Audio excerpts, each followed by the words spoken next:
This is Iraq, a land steeped in history, with massive oil reserves and a strategic location at the crossroads of civilizations. It is known as the birthplace of agriculture, language, mathematics, and human innovation. Iraq holds a significant place in all major religions and historical records. Approximately 2,500 years ago, Babylon, a city of Iraq, was the most advanced and wealthiest city on Earth. It was an engineering marvel, and even today, researchers are amazed by the knowledge and technology possessed by the Babylonians. The Hanging Gardens of Babylon still remains a mystery, and today it is amongst the 7 wonders of the world. So how did a country that was a hub of civilization and culture for thousands of years has today become a center of war, sectarian violence, and instability? For the past 100 years, Iraq has been engulfed in a fire that is fueling constant instability and turmoil. Today's Iraq is controlled by 5 different groups. The central and southern Iraq, including Baghdad and areas near the Iranian border, is under the control of the Shia group, known as PMF. Northern Iraq is controlled by the Kurdish Peshmerga. This area, including cities like Erbil, Sulaimania, and Dohuk, is an autonomous region known as Iraqi Kurdistan. They have their own government, prime minister, and army. Western Iraq, including the province of Anbar and cities like Ramadi and Fallujah, is under Sunni tribal groups. These groups support the central government but enforce their own rules in their controlled territory. The entire region from Baghdad to Basra and Karbala is under the control of Iraq's federal government, which is led by Prime Minister Mohammed al-Sudani. The northwest mountainous region, near the Syrian border, remains under the control of ISIS. Despite being the cradle of human innovation, with abundant resources and a strategic location, Iraq today remains deeply divided. This division is shaped by its geography, history, political dynamics, and the influence of global superpowers. In today's video, we'll delve into Iraq's hidden and complex story that you might not have heard before. Now, before we dive deeper into the video, I have a small request. If you enjoy my content, please do subscribe to my channel. I put in a lot of effort to create these videos, but many of them don't get the reach they deserve. Your support would mean the world to me. Now let's move on to Iraq's geography. Modern Iraq shares borders with 6 countries. On the eastern side, it shares border with Iran, then with Kuwait in southeast, with Saudi Arabia on the southern side, with Jordan on the western side, with Syria on the northwestern side, and finally with Turkey on the northern side. Much of Iraq's landscape is dominated by deserts, particularly in the western and southern regions. Amidst these arid expanses lie 2 major rivers that have sustained civilizations for thousands of years, the Tigris and the Euphrates River. Originating in Turkey, these rivers flow through Iraq and eventually empty into the Persian Gulf. Their presence has created this lush green region known as the Mesopotamian Plains, one of the most fertile areas on Earth. These 2 rivers are Iraq's lifeline. However, these same rivers have caused disputes between Iraq, Syria, and Turkey. Turkey has built dams on the Euphrates and Tigris, such as the Ataturk Dam and Ilissu Dam, which have significantly reduced the water flow into Iraq. Similarly, Syria has built Tabqa Dam on the Euphrates, further cutting Iraq's water supply. This has led to diplomatic tensions between Iraq and these neighbouring countries. When it comes to natural resources, Iraq boasts the world's 5th largest oil reserves and 12th largest natural gas reserves. Interestingly, the majority of these oil reserves are concentrated in Shia-majority regions near Basra and Kurdish-majority areas in the north, and this uneven distribution of resources has significantly contributed to Iraq's internal conflicts and civil wars. But so far we've only focused on Iraq's geography. Now, to understand the root cause of its problems, we need to delve into its history.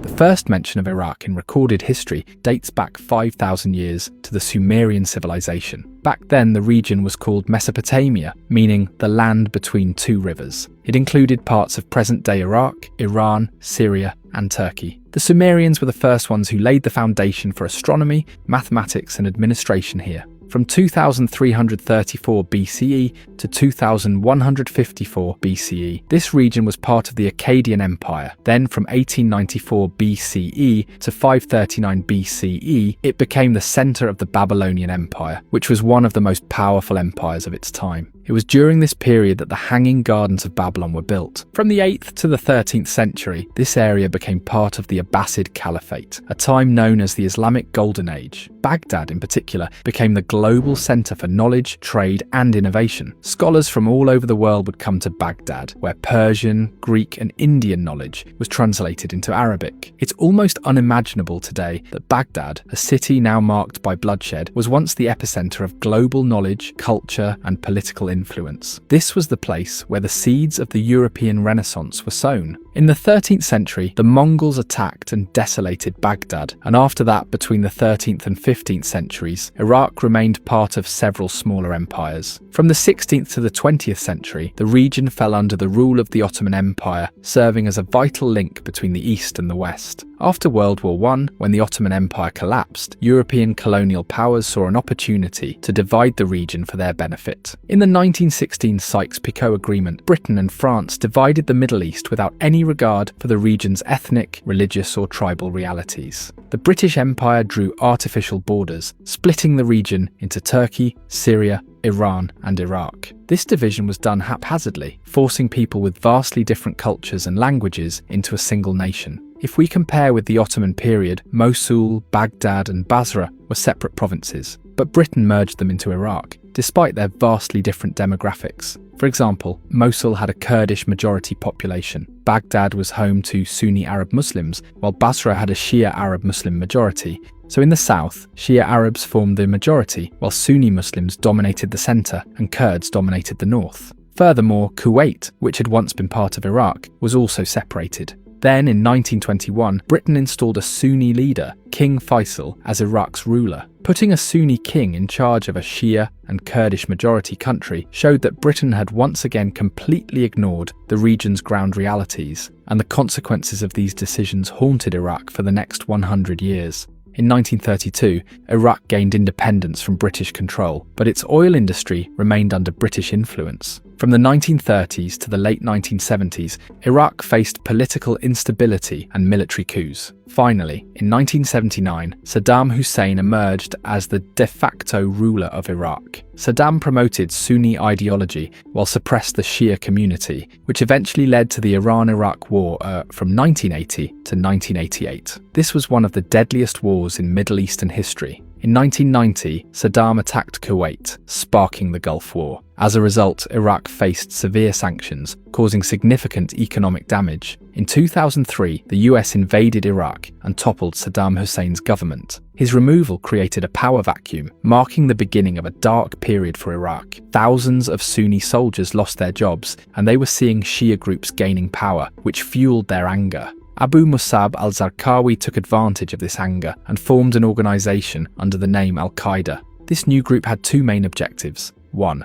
To expel the US from Iraq. 2nd, and to overthrow the new Shia government and establish a Sunni majority rule. This sparked a brutal civil war in Iraq, with Sunnis, Shias, and Kurds fighting for their own interests. Thousands of people were killed, and multiple foreign countries supported these groups for their own agendas. After al-Zarqawi was killed in 2006, Al-Qaeda rebranded itself as the Islamic State of Iraq, or ISI. In 2010, Abu Bakr al-Baghdadi became the leader of ISI. Around the same time, Syria plunged into civil war, which ISI took advantage of. People from Syria joined its ranks, and in 2013, the group rebranded itself as ISIS, the Islamic State of Iraq and Syria. By 2014, ISIS had captured large areas in northern and western Iraq, including Mosul, the country's second largest city. This alarmed Saudi Arabia and other Gulf countries, as they feared that a hardline group like ISIS could threaten their own stability. In response, Saudi Arabia, Qatar, and the UAE pushed the United States to intervene. In 2014, the United States, along with the support of Kurdish fighters, Shia militias, and local tribal groups, launched a campaign against ISIS. By 2017, ISIS was defeated, Mosul was liberated, and a Shia-majority central government was installed in Iraq. Since then, Iraq has remained deeply divided among 5 major groups, each backed by different foreign powers.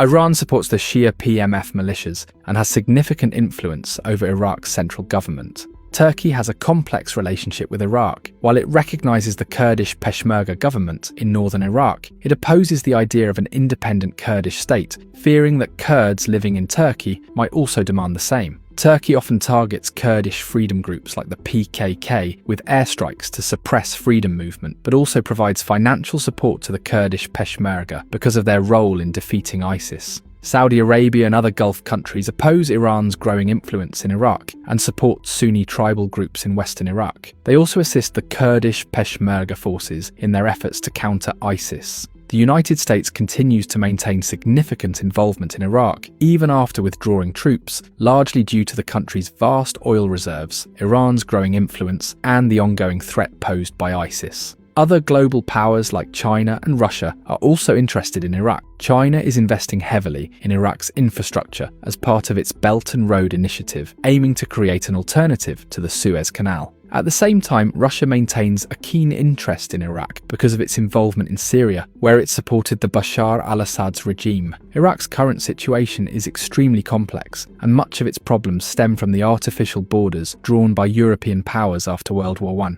Today, the divisions within Iraq run so deep that no single group or foreign nation can achieve peace alone. For Iraq to move forward, either the century-old borders must be reconsidered, or there must be significant efforts to reconcile the deep-seated divisions among its communities. With 60% of its population being young, it is crucial for Iraq's leaders to unite for the sake of the country's future. Until Iraq achieves stability, the broader Middle East cannot truly advance. Much like the Israel-Palestine conflict, Iraq remains a critical flashpoint that must be addressed to resolve the region's challenges. If you liked this video, don't forget to subscribe to the channel. See you in the next video. Take care.